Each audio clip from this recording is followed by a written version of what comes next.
चला तर मंडळी, आज आपण हिरव्या मिरचीचा ठेचा टाकून बेसन बनवणार आहोत। तेल थोडंसं टाकलेले गरम झालेले, त्याच्यामध्ये आपण जिरं टाकणार,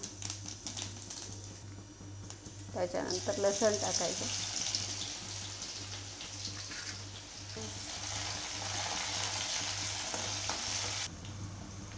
आता हे आपला लसूण लालसर झालेला आहे, त्याच्यामध्ये आपण कांदा टाकून देऊ।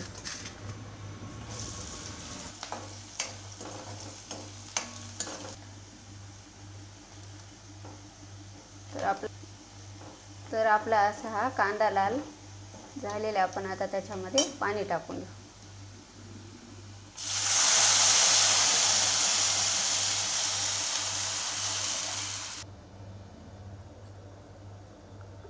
असं पाणी आता आपलं गरम झालेलं आहे छानपैकी, त्याच्यामध्ये आपण हळद टाकायची,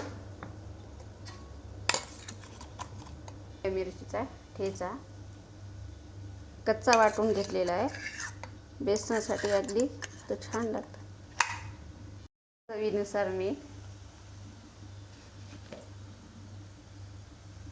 पावडर,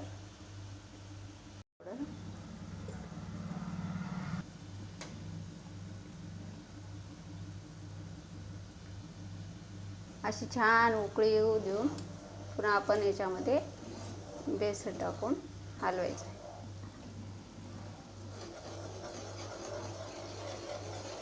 हे बघा, आपलं असं छान बेसन झालेलं आहे। आता ह्याच्यावरून आपण थोडी कोथिंबीर टाकून देऊ।